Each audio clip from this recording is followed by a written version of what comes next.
पत्ता पत्ता बूटा बूटा हाल हमारा जाने है, जाने न जाने गुल ही न जाने बाग तो सारा जाने है.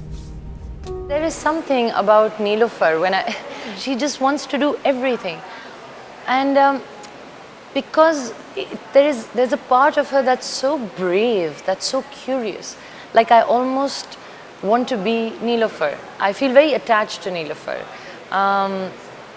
So yeah, that curiosity, you know, that I want to experience this and I want to experience that. So yeah, I think I just had to bring that feeling. Neelofar is a feeling.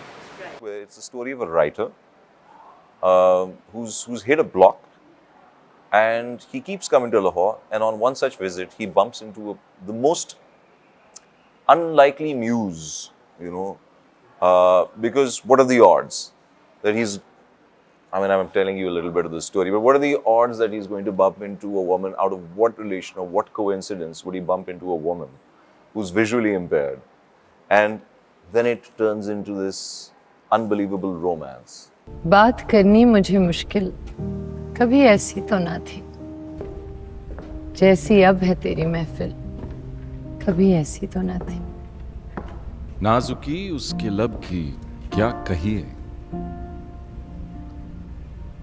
पंखड़ी एक गुलाब की सी है.